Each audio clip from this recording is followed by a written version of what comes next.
Hello everybody, this is Kayelah James and today we're talking about communication. Communication is all around us. Communication has such an overwhelming presence in our lives. One would think that we'd all communicate in the same way. However, we do not. One way we communicate differently is through our communication styles. There are 4 basic categories for communication styles: passive, passive-aggressive, and assertive. It's important that we talk about these styles so we can get a better understanding of ourselves and the people around us. Alright, so the first of these styles, passive, is probably one of the most common. These are the people who just go with the flow. When conflict arises, they tend to be the ones who back down and cave in to the other person. This is good for the person they're caving into, but it's not good for them.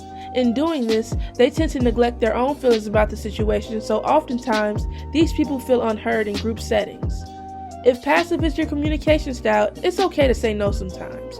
When dealing with someone whose communication style is passive, ask them for their opinion and try to find common ground rather than just letting them cave in. The next communication style is aggressive. These are the people who demand respect and say things like, "I'm right and you're wrong." They're the people who speak in a demanding tone.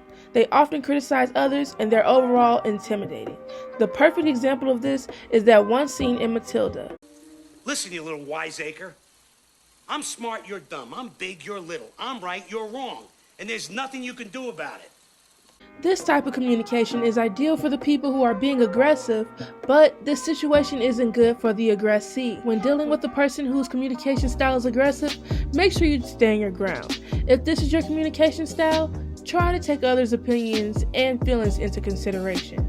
So, the next of our communication styles is passive-aggressive. These are your shade throwers. If you're unfamiliar with shade, people try to tie me to a lot of guys that I've never dated or even met. If I had to address every false rumor that the blogs print about me, it would take just as much time for some of these girls to grow their edges back. These people won't say it to your face, but they will surely say it behind your back.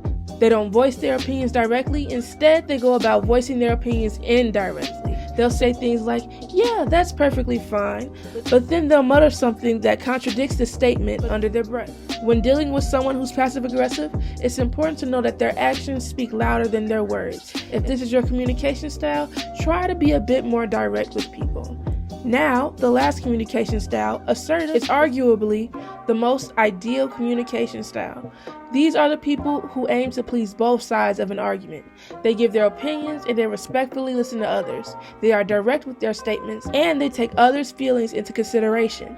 When dealing with someone who's assertive, just be yourself and be direct. If this is your communication style, you're doing good. I think we've met at least one person who could probably fit into one of these categories, if not a few of them. Learning where you fit on this spectrum can help you to learn how to be a better communicator.